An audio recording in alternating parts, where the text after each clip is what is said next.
إلى حضرة النبي المصطفى محمد صلى الله عليه وسلم عليه وصحبه الكرام. لهم الفاتحة. أعوذ بالله من الشيطان الرجيم. بسم الله الرحمن الرحيم. الحمد لله رب العالمين.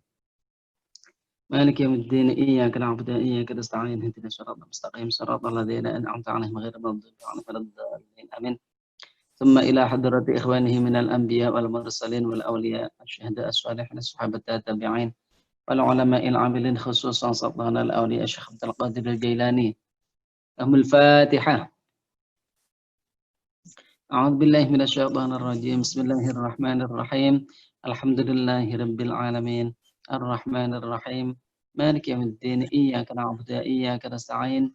اهدنا الصراط المستقيم صراط الذين أنعمت عليهم غير المغضوب عليهم ولا الضالين. آمين. Bismillahirrahmanirrahim. Untuk malam ini belum dimulai pengajian hikam ya, karena ada satu dan dua hal. Bismillahirrahmanirrahim. Untuk malam ini hanya mengaji nukilan-nukilan.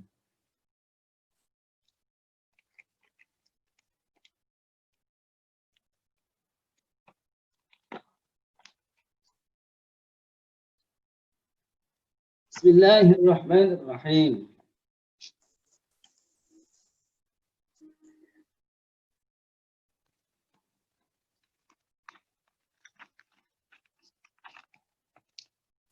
Untuk malam ini kita mengaji tentang sekilas ilmu tauhid. Bismillahirrahmanirrahim.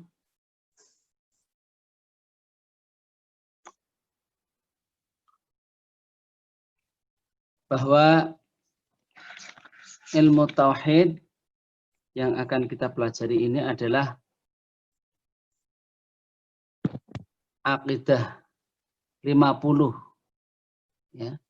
Akidah 50 yaitu yang diikuti oleh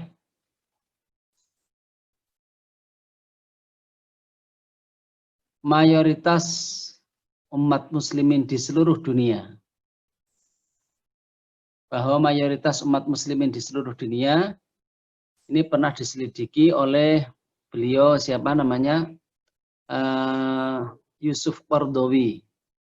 Syekh Yusuf Qaradawi itu pernah berkeliling seluruh dunia dan beliau menyatakan bahwa memang di seluruh dunia akidahnya 90% lebih adalah Asy'ariyah. Asy'ariyah ini berarti punya akidah mu'taqad 50, mu'taqad 50, keyakinan 50, yaitu sifat Allah 20 wajib, sifat Allah 20 muhal, dan sifat jaiz Allah 1, sifat Rasul 4 wajib, sifat Rasul 4 muhal, dan sifat Rasul 1 jaiz. Lengkap semuanya 50. Karena memang Abu Hasan al-Asy'ari ini adalah beliau masih keturunan Abu Musa al-Asy'ari. Abu Musa al-Asy'ari itu adalah termasuk sahabatnya Kanjeng Nabi. Pernah Abu Musa al-Asy'ari membaca Quran dengan Kanjeng Nabi, pas waktu itu ayatnya adalah yang isinya kurang lebihnya ada kaum yang sangat mencintai Allah dan Rasul-Nya dan juga sangat dicintai oleh Allah dan Rasul-Nya. Kurang lebihnya seperti itu. Kemudian Kanjeng Nabi tersenyum dan menepuk Abu Musa al-Asy'ari. Itu kelak kaum yang akan datang seperti itu adalah kaummu wahai Abu Musa al-Asy'ari. Dan ternyata Abu Musa al-Asy'ari punya cucu Abu Hasan al-Asy'ari yang beliaulah mencetuskan tentang mu'taqad seket, tentang keyakinan Allah tentang keyakinan tauhid yang 50 itu. Jadi ini adalah keyakinan yang diikuti oleh mayoritas umat muslimin sedunia, 90% lebih. Dan Kanjeng Nabi pernah bersabda, kurang lebihnya isinya adalah kalau terjadi perbedaan di dalam atau perpecahan di dalam Islam, maka Kanjeng Nabi pesannya adalah alaikum bisawadil a'zam. Alaikum bisawadil a'zam. Ikutlah kelompok terbesar. Langsung saja, bismillahirrahmanirrahim. Secara ringkas saja ya. Kata-kata tauhid ini berasal dari wahada. Kalau wahidun maknanya adalah satu. Kalau wahada menyatukan atau menganggap satu, meyakini satu. Ya. Jadi wahada yuwahidu tauhidan. Maknanya adalah meyakini satu. Jadi meyakini bahwa Tuhan itu satu. Bismillahirrahmanirrahim. Sifat Allah yang pertama adalah wujud. Sifat Allah yang pertama wujud, maksudnya adalah Allah itu wujud.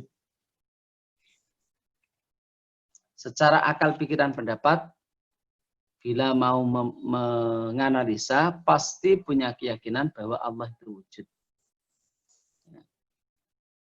Ini kalau dalilnya secara nakli diambil dari Al-Quran adalah sabdanya Allah, Allahul ladzi khalaqas samawati wal ard. Yakni Allah lah yang menciptakan bumi langit dan seisinya. Ini secara dalil nakli, dalil ambilan dari Al-Quran. Kalau dalil aklinya, ini agak panjang. Ya. Dalilnya bahwa Allah itu wujud adalah kita melihat bumi langit dan seisinya. Seandainya dan pada kenyataannya di seluruh alam semesta ini, bumi langit dan seisinya ini, yang paling menang, paling unggul tanpa tandingan adalah manusia. Seandainya bumi langit dan seisinya ini bisa menciptakan diri sendiri, pasti akan menciptakan jadi manusia. Karena padahal pada kenyataannya yang manusia tidak bisa menjadi yang lain dan yang lain pun tidak bisa menjadi manusia. Dengan demikian bisa disimpulkan bahwa bumi langit dan seisinya ini adalah ada yang menciptakan. Ini kalau pendapat seperti ini pernah digambarkan oleh Imam Abu Hanifah secara simpel. Ketika beliau mau menjawab pertanyaan orang-orang ateis yang mempertanyakan tentang Allah, tentang Tuhan, beliau seperti yang pernah saya ceritakan dulu, datangnya itu terlambat. Datangnya terlambat, kemudian sama pihak orang ateis mengatakan, oh ini Abu Hanifah nggak datang ini karena nggak bisa jawab paling. Saat mau dibubarkan, Abu Hanifah kemudian menampakkan diri. Saya datang. Maka ditanya oleh orang ateis itu. Ya, kenapa kamu terlambat? Paling nggak bisa jawab. Oh bukan. Karena tadi kata Abu Hanifah, saya mau ke sini itu ada sungai besar.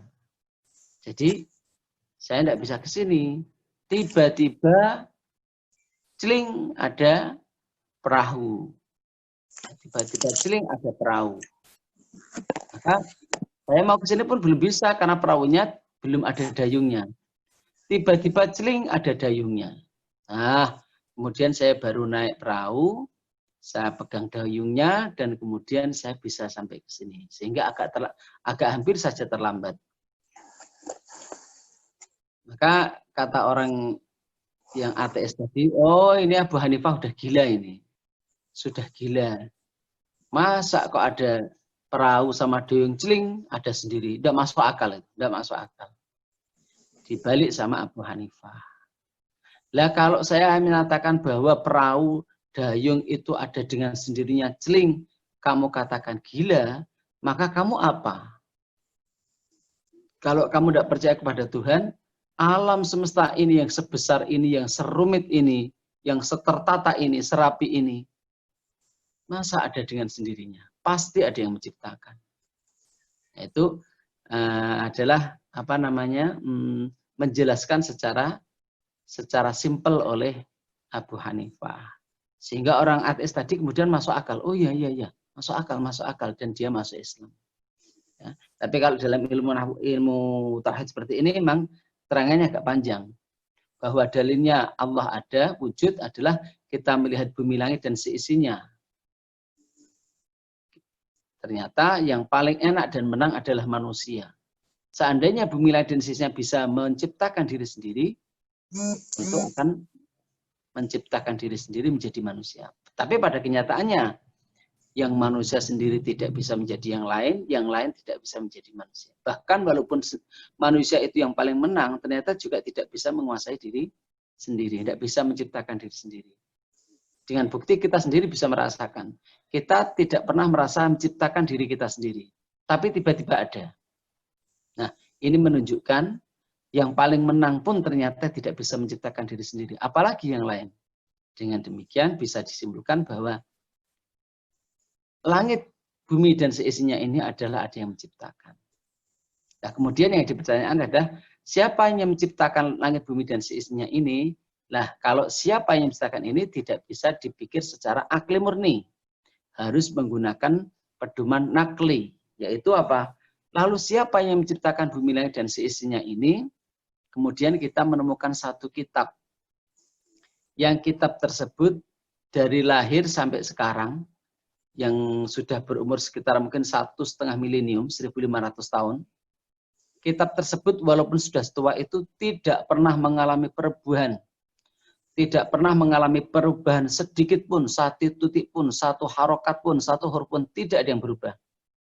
Dan itu satu-satunya kitab di dunia ini sepanjang sejarah yang tidak berubah. Dan bentuknya atau kalimat-kalimatnya tidak ada yang sama dengan kitab yang lain. Dan apa yang disebutkan dalam kitab tersebut pasti sesuai dengan kenyataan. Semakin ditemukan ilmu pengetahuan, semakin membuktikan benarnya isi dari kitab tersebut.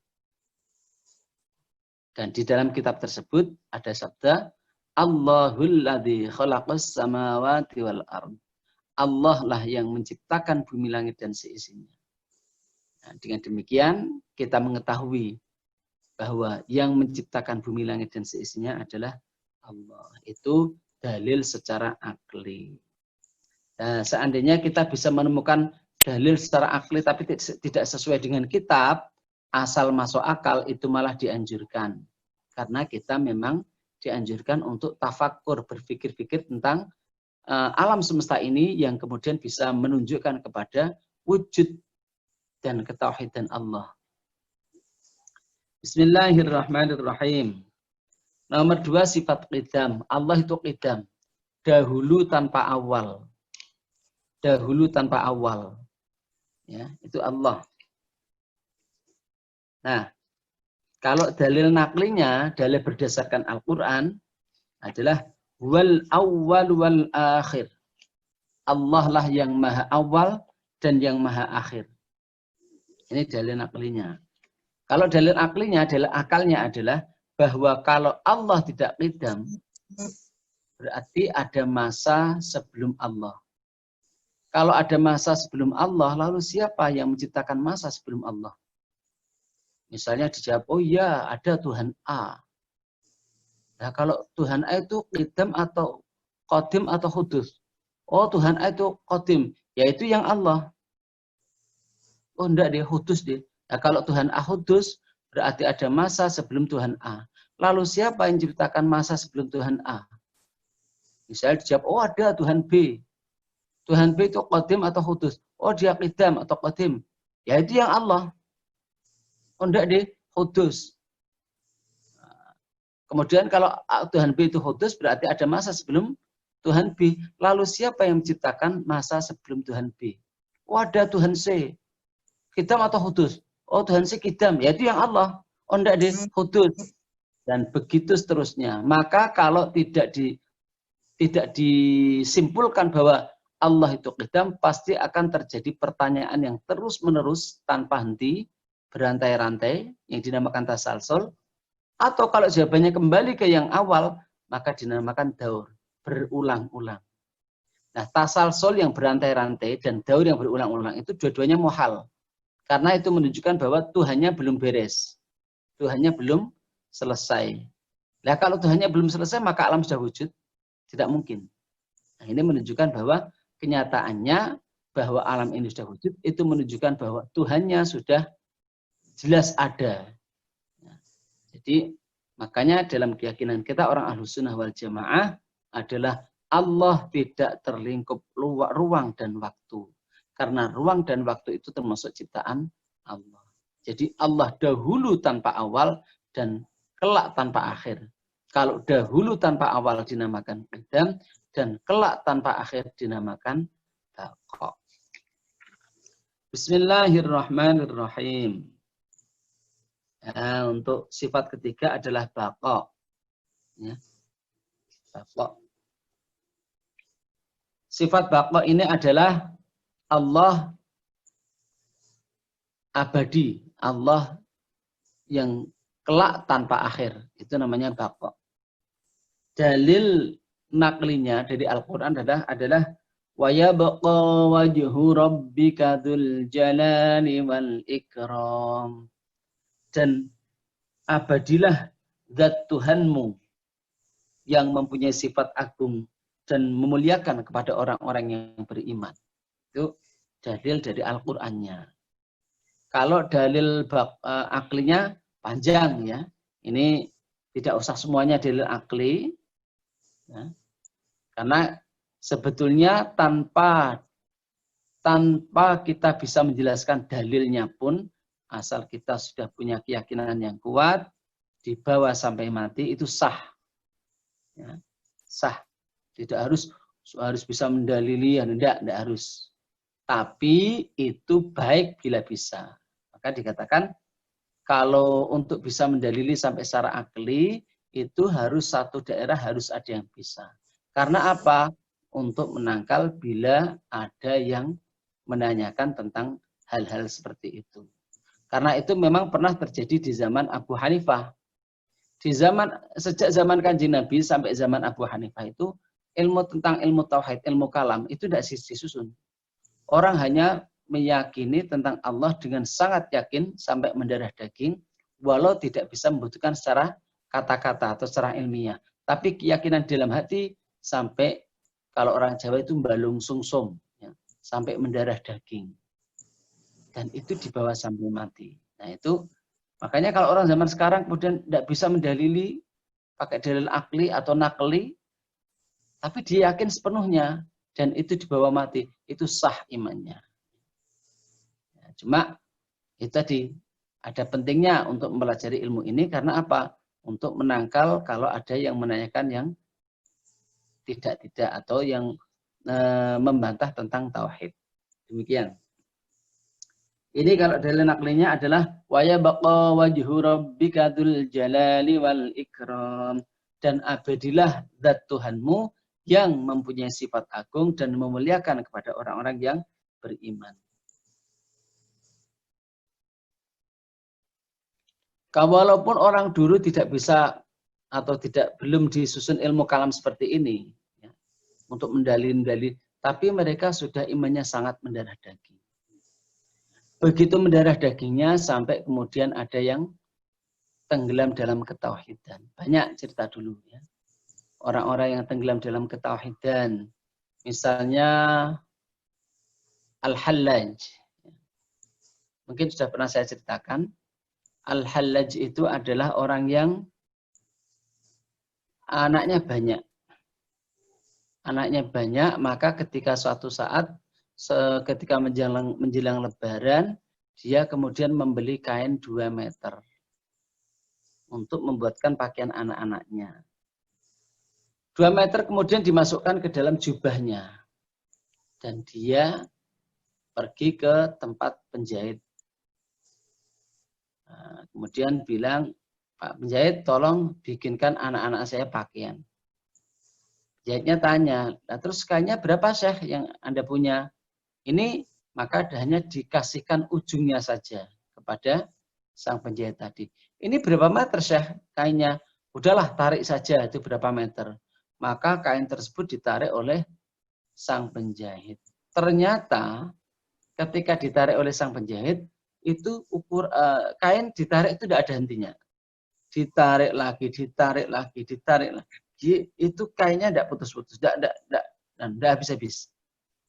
Sampai sang penjahit pun heran dan bertanya, Syekh, ini di dalam jubah itu ada apanya? Dan saat itu Syekh Hallaj karena sangat dzikirnya sangat kencang sekali, sangat kuat sekali, sehingga dia dzikirnya sampai tenggelam dalam dzikirnya. Dia hanya ingat kepada Allah, sampai lupa kepada yang lain, bahkan lupa kepada diri sendiri. Nah, seperti itu, maka dia kalau mengatakan saya ya Allah, dia ya Allah, kamu Allah. Karena yang diingat hanya Allah. Maka aku, kamu, dia, artinya sama, Allah. Maka ketika ditanya dia, di dalam jubah itu apa, Syekh? Allah. Loh, yang di dalam jubah yang Anda pakai itu apa? Ada apanya, Syekh? Allah. Maka sang penjahit pun menjadi keheranan dan bertanya, loh, Anda itu siapa, Syekh? Allah. Jawabannya Allah saja. Maka sang penjahit pun melaporkan kejadian itu ke pihak yang berwenang. Dan Syekh Hallaj ditangkap masih dalam keadaan tenggelam dalam zikirnya. Maka ketika di sidang pun beliau selalu mengatakan Allah. Syekh Hallaj, Anda ini siapa sebetulnya? Saya Allah.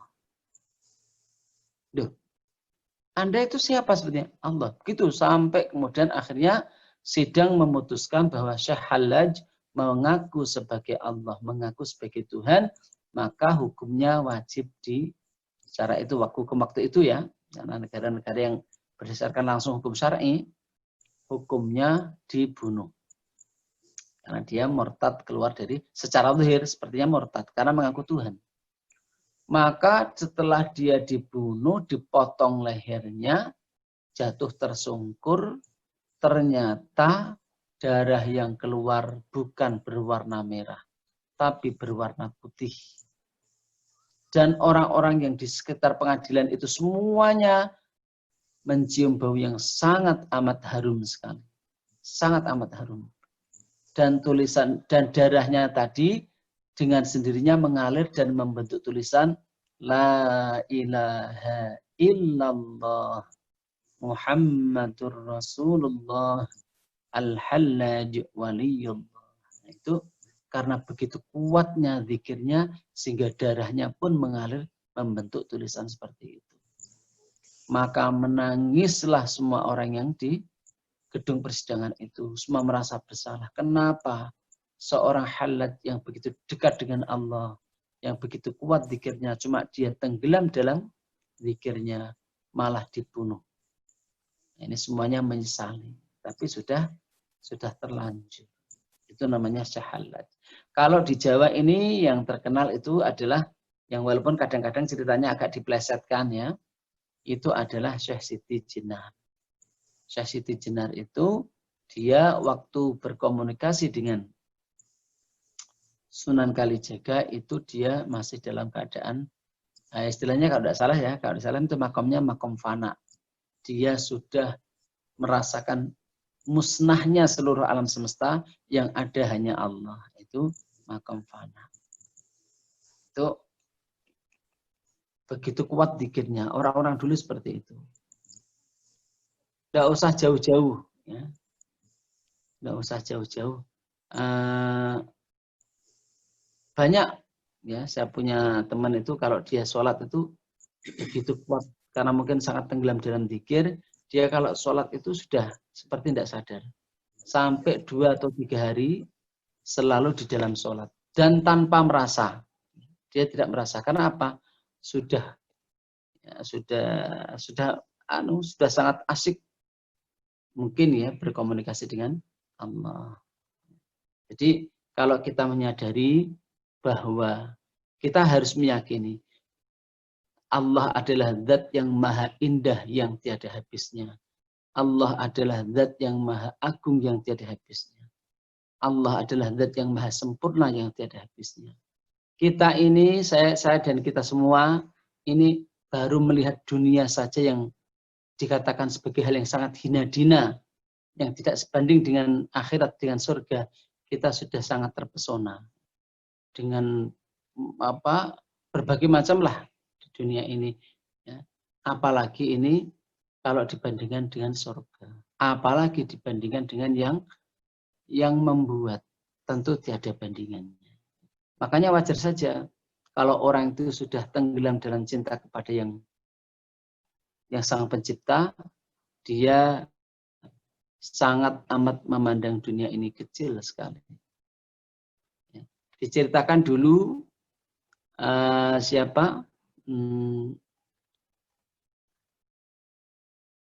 Siti Zulaikha, ya. Dewi Zulaikha itu dulu sangat tergila-gila dengan Nabi Yusuf. Karena memang Nabi Yusuf itu ketampanan itu atau keindahan itu dibagi menjadi 3 bagian. Yang separuh keindahan adalah diberikan kepada Kanjeng Nabi Muhammad sallallahu alaihi wasallam. Yang seperempat keindahan diberikan kepada Nabi Yusuf. Dan seperempat yang sisanya itu dibagikan kepada seluruh alam. Ya. Jadi makanya tidak mengherankan kalau ada ceritanya kemudian orang melihat Nabi Yusuf kemudian menyobek-nyobek tangannya, mengiris-iris tangannya dengan pisau dan tidak terasa, itu tidak mengherankan. Karena memang Nabi Yusuf dikasih seperempat ketampanan. Sedangkan Kanjeng Nabi Muhammad separuh ketampanan. Tapi kenapa tidak ada ceritanya orang tergila-gila dengan Kanjeng Nabi sampai kemudian maaf dalam bahasa yang agak kasar itu syahwatan atau ya timbul birahi kepada Kanjeng Nabi. Karena apa? Karena ada yang mengatakan bahwa sebetulnya Kanjeng Nabi dan Nabi Yusuf itu ditutup dengan 40 hijab. Tapi Nabi Yusuf hijabnya terbuka ketika masih di dunia ini. 40 hijab itu terbuka. Maka orang ada kejadian sampai melihat ketampanannya sampai terpesona. Sedangkan Kanjeng Nabi yang walaupun 50% atau separuh dari ketampanan itu milik Kanjeng Nabi, tapi karena ditutup semuanya sampai sekarang, sampai selama di dunia ini, dengan 40 hijab, maka tidak ada orang yang atau tergila-gila atau bagaimana kepada Kanjeng Nabi. Tapi kelak di akhirat 40 hijab itu akan terbuka. Sehingga seandainya hijab dari Kanjeng Nabi itu dibuka di dunia ini, sangat mungkin orang yang memandang Kanjeng Nabi itu tanpa terasa akan merobek-robek jantungnya. Itu karena begitu histerisnya. Seperti itulah.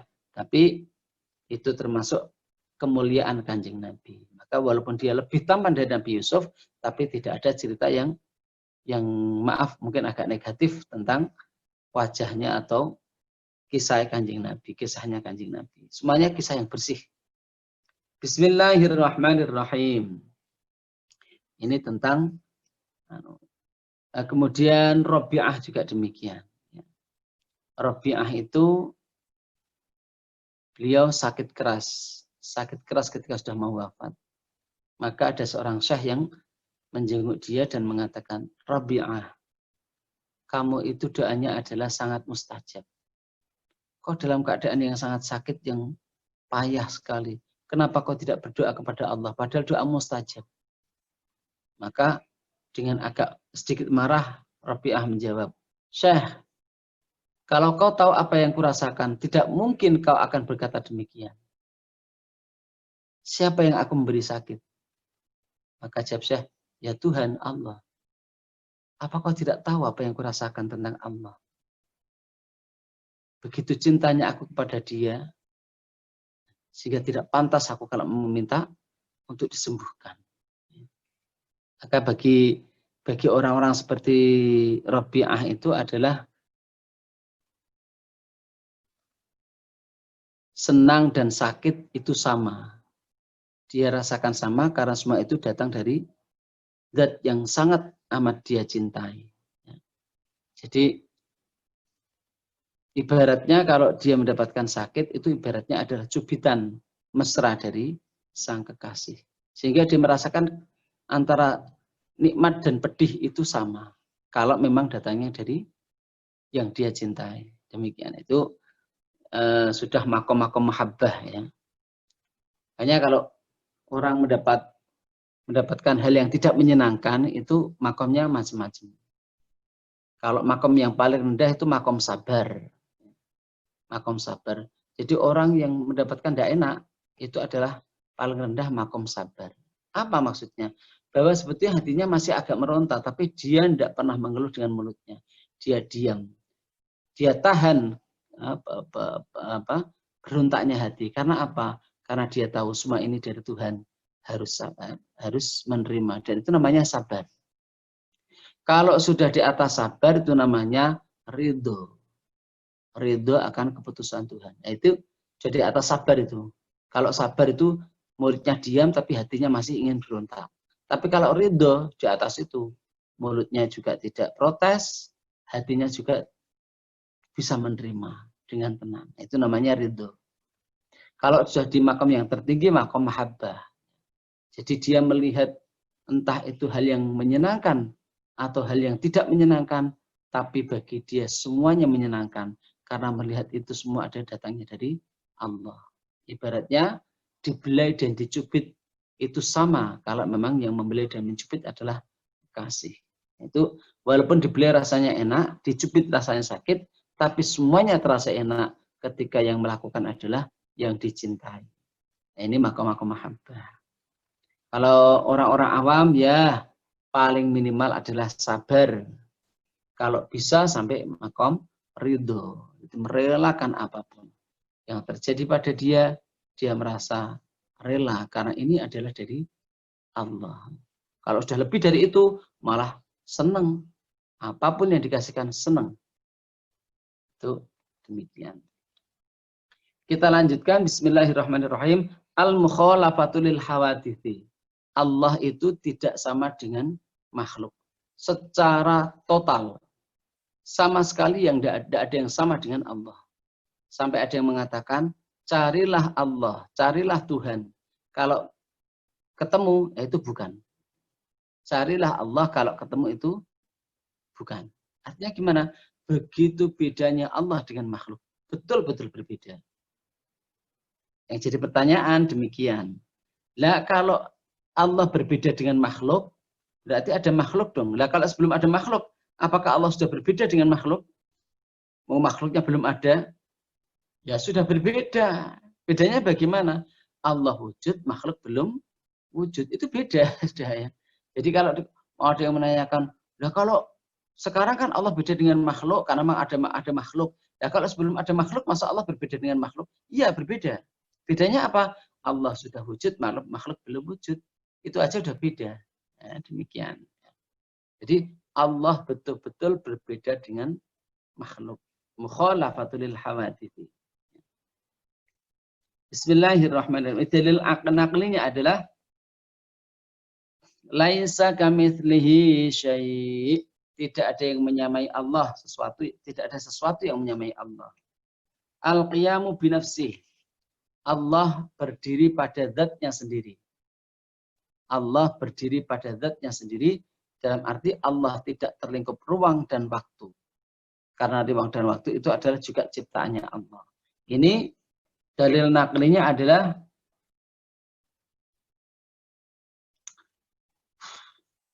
innallaha laghaniyun 'anil 'alamin. Sungguh Allah itu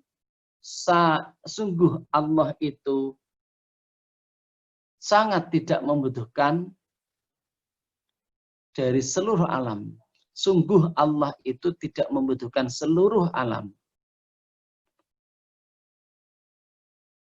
Makanya Allah dikatakan qiyamuhu binafsih, bertempat pada zatnya sendiri. Karena kalau sampai Allah bertempat pada langit atau arsy, berarti Allah butuh tempat, butuh makhluk. Nah, ini tidak mungkin. Ya. Ini keyakinan kita dengan dalil tadi. Innallaha laghaniyun 'anil 'alamin. Sungguh Allah itu maha semugih atau maha tidak butuh kepada seluruh alam semesta. Kepada seluruh alam semesta.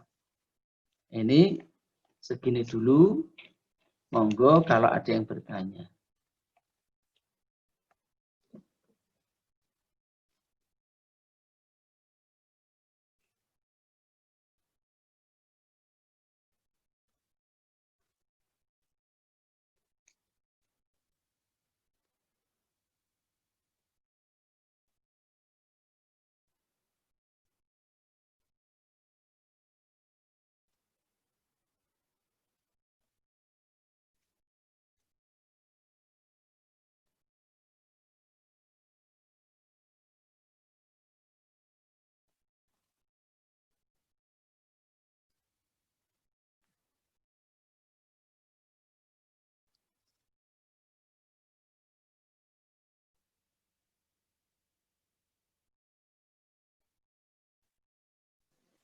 Assalamualaikum Gus Muhammad.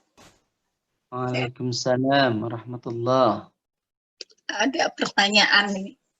Tadi kan Gus bilang kalau tingkatan sabar itu yang nggak mengeluh di lisannya, tapi kadang-kadang hatinya masih suka, ya masih belum bisa sampai ridho lah gitu. Ya, masih menahan hatinya. Ya masih nahan gitu.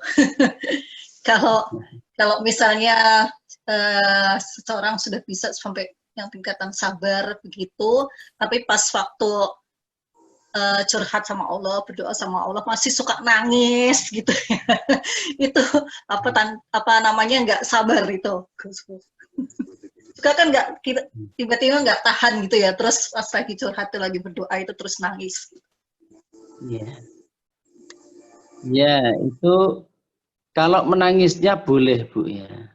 Orang sedih menangis sudah alami sekali, sudah alami, ya. Yang tidak boleh adalah mengeluarkan kata-kata yang menunjukkan ketidakridhoan, menunjukkan ketidakrelaan, sehingga kata-kata yang mengeluh, yang menyesal akan semua yang terjadi itu tidak boleh. Tapi kalau menangis kemudian apa istilahnya apa ya, curhat kepada Allah, gitu. Itu baik saja. Curhatnya dalam arti bahwa ya Allah, saya punya perasaan seperti ini. Engkau tentu tahu ya Allah. Belas kasihlah kepadaku. Itu namanya meminta belas kasih kepada Allah. Bagus sekali. Cuma kemudian jangan ada kata-kata penyesalan. Ya. Bahwa semua itu memang sudah kehendak Allah. Ya, walaupun belum bisa merelakan sepenuh hati, minimal sabar ya tadi. Tidak ada kata-kata penyesalan, tidak ada kata-kata menolak atau membantah, tapi walaupun hatinya masih menahan. Ya, itu. Kalau hatinya sudah tidak menahan, sudah betul-betul dari hati pun sudah rela, sudah saya terima semuanya, itu namanya sudah ridho. Oke, matur nuwun Gus Muhammad. Iya, sama-sama.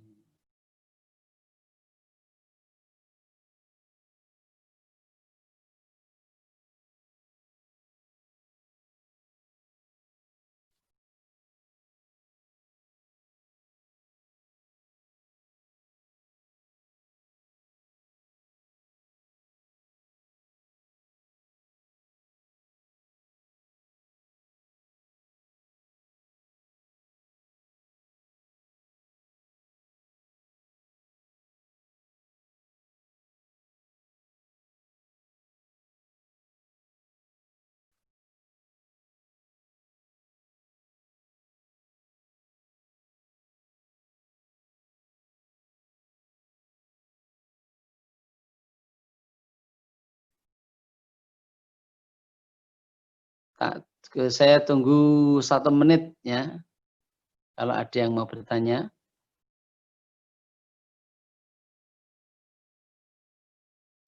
Mungkin ini karena ilmu tauhid, ilmu kalam ya, jadi bahasanya mungkin agak sedikit berat. Tadi udah dijelaskannya bagus banget, Gusmus. Jadi nggak tahu mau nanya apa lagi. belum. Dipersilakan siapa yang mau nanya?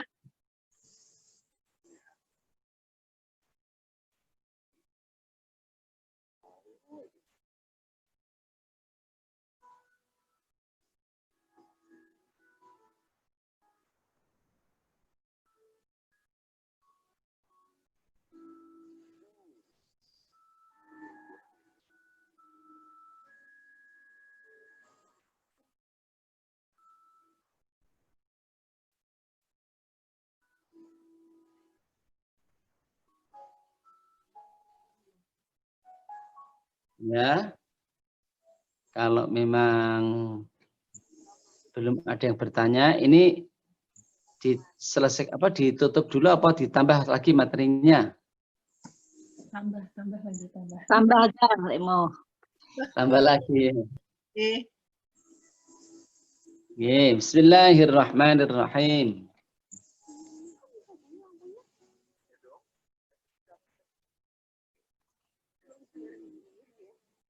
Al-qiyamu binafsihi sudah. Ya. Al-wahdaniyah. Bismillahirrahmanirrahim. Sifat Allah yang nomor 6 itu wahdaniyah. Wahdaniyah itu adalah satu. Di sini, di dalam bab wahdaniyah ini ada 3 pembahasan. Bahwa wahdaniyah, Allah satu, itu ada 3. Maksudnya begini, Allah satu zatnya, satu sifatnya, dan satu perbuatannya. Allah satu zatnya itu berarti Allah tidak ada yang sama dengan Allah. Tidak ada zat yang sama dengan Allah. Dan zatnya Allah tidak berbagi-bagi. Maka Allah satu dalam zatnya maksudnya adalah tidak ada zat yang sama dengan Allah, alias tidak ada Tuhan selain Allah, dan zatnya Allah tidak terbagi-bagi. Ya.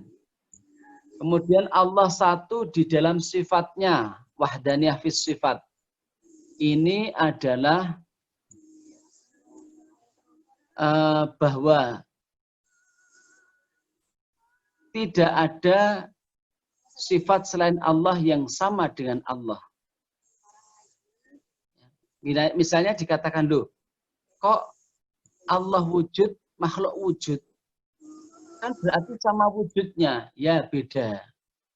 Kalau wujudnya Allah asli, kalau wujudnya makhluk tidak asli. Aslinya makhluk tidak wujud, tapi diwujudkan oleh Allah. Kalau misalnya juga ada pertanyaan, loh, kok Allah hidup, manusia hidup? Berarti punya sifat yang sama hidup. Oh, beda. Kalau hidupnya Allah asli, kalau hidupnya manusia tidak asli. Aslinya manusia tidak hidup, tapi dihidupkan oleh Allah. Misalnya lagi dipertanyakan, loh kok Allah abadi, akhirat kok abadi? Berarti tak punya sifat sama abadi. Oh, beda. Kalau Allah abadinya asli, kalau akhirat abadinya tidak asli.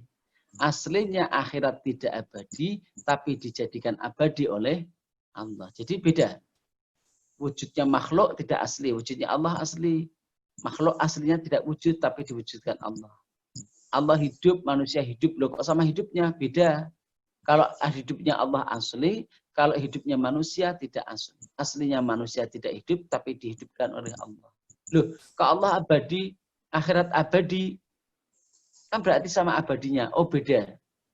Kalau Allah abadinya asli, kalau akhirat abadinya tidak asli. Aslinya akhirat tidak abadi, tapi kemudian dijadikan abadi oleh Allah. Demikian. Maka Allah satu dalam sifatnya maksudnya bahwa tidak ada sifat selain Allah yang sama dengan Allah. Dan juga sifat-sifatnya Allah tidak terbagi-bagi. Sifat Allah itu satu-satu. Misalnya demikian. Allah bersifat qudrah, mampu, kuasa. Itu dengan qudrah yang satu, dengan kuasa yang satu. Bahwa Allah itu menciptakan bumi langit seisinya, membuat manusia, dan membuat semut, itu sama mudahnya. Tidak bisa dipahami kalau misalnya Allah itu kemudian kalau membuat langit mudah, membuat manusia lebih mudah, membuat semut lebih mudah lagi. Kalau membuat arus itu agak sulit. Nah, itu tidak mungkin. Bagi Allah adalah maha kuasa secara mutlak, secara kuasa yang sama satu, tidak dibeda-beda. Jadi bagi Allah membuat langit dan membuat semut sama mudahnya. Itu wahdaniyah fi sifatnya. Jadi wahdaniyah fi sifat itu membahasnya dua perkara. Satu yaitu bahwa tidak ada sifat selain Allah yang sama dengan sifatnya Allah. Yang kedua, bahwa sifatnya Allah itu adalah satu. Satu saja satu. Misalnya kudrah tadi, ada kudrah yang satu. Maka bagi Allah, kudrah kemampuannya untuk membuat langit dan membuat semut itu sama mudahnya. Tidak ada perkataan kemudian kalau semut mudah, kalau langit karena sangat besar sekali agak tidak terlalu mudah. Tidak bisa. Bagi Allah semuanya sama. Kudrahnya sama, yaitu bahwa Allah mampu secara sempurna bagi semua. Itu ya. Kemudian misalnya sifat ilmu, Allah Maha Tahu. Itu bagi Allah semuanya sama. Ya. Tidak ini jelas tahu dengan jelas, kalau ini Allah tahu tidak terlalu jelas, agak samar. Tidak mungkin. Bagi Allah semuanya adalah tahu dengan jelas. Itu demikian. Kemudian kalau wahdaniyah fil af'al itu adalah kemudian yang dibahas bahwa tidak ada gerak, tidak ada diam kecuali semua itu atas kehendak Allah. Jadi apakah ada perbuatan yang tidak merupakan perbuatan Allah? Tidak ada. Sebaliknya, apakah ada perbuatan yang merupakan perbuatan Allah? Semuanya. Semua perbuatan itu adalah perbuatan Allah. Baik diam, gerak, berkata dalam hati, semua itu adalah yang menggerakkan Allah. Ini adalah akidah. Tapi pada prakteknya harus ada tata caranya, ada sopan santunnya. Bahwa kita ketika melakukan ibadah, melakukan kebaikan, maka kita sandarkan kepada Allah bahwa kita tidak perlu berbangga, kita tidak perlu ujub. Karena apa? Semua itu atas kehendak Allah. Kita sholat, kita tidak usah terlalu berbangga, kita tidak usah bangga akan sholat. Tapi kita bersyukur. Apa? Bahwa itu adalah kita digerakkan Allah untuk sholat. Nah, jadi tidak menjadi bangga, tapi menjadi syukur, menjadi berterima kasih. Karena apa? Karena meyakini saya bergerak sholat tadi adalah yang menggerakkan Allah. Maka semoga terhindar dari ujub, dari membanggakan diri. Tapi sebaliknya, bila melakukan hal-hal yang tidak baik, itu walaupun secara keyakinan semua dari Allah, tapi kita secara ta'adub, secara menggunakan adab kepada Allah, kita adalah menyandarkan itu pada diri kita sendiri. Sehingga kita minta ampun kepada Allah. Kita nyadari itu dari kita. Tapi secara pengakuan. Walaupun secara akidah kita meyakini semua dari Allah. Makanya kalau ada orang yang kemudian berbuat dosa, ya, kemudian dia walaupun keyakinan dia tahu bahwa itu semua dari Allah, tapi dia kemudian matur atau berbicara kepada Allah, ya Allah, aku telah berbuat dosa, ya Allah. Berarti aku menganiayai diri saya sendiri. Kalau begitu, ya Allah, saya minta ampun kepadamu. Padahal dia tahu semua dari Allah. Itu kalau demikian, maka Allah akan menjawab, wahai hambaku, kau telah berdosa kepadaku. Walaupun kau tahu semua itu dari aku, tapi kau akui sebagai perbuatanmu sendiri, sebagai kamulah yang bersalah, maka kamu berarti berta'adub kepadaku, kamu berakhlak baik kepadaku, maka aku ampuni dosa-dosamu. Dan sebaliknya, Kalau pas berbuat maksiat, salahnya Allah menggerakkan saya di maksiat. Oh, itu berbahaya sekali. Jadi makanya walaupun wahdaniyah fil af'al, walaupun Allah satu dalam perbuatannya, artinya tidak ada perbuatan yang tidak perbuatan Allah. Semua perbuatan adalah yang berbuat Allah, tapi pada prakteknya kita dipilah-pilah. Kalau kita berbuat kebaikan, maka sandarkan kepada Allah. Kalau kita berbuat kesalahan, maka sandarkan pada diri sendiri. Walaupun secara keyakinan semua dari Allah. Itu.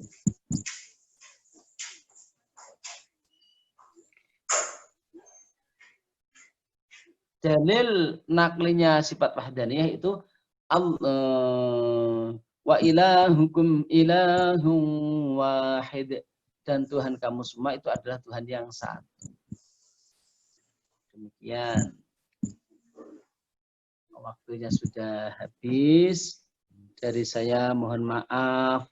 Wallahul muwaffiq ila aqwamit thariq. Wassalamualaikum warahmatullahi wabarakatuh. Waalaikumsalam warahmatullahi wabarakatuh. Matur nuwun Gus Mo. Matur nuwun, Ya, Gus Mo. Ustaz. Ini.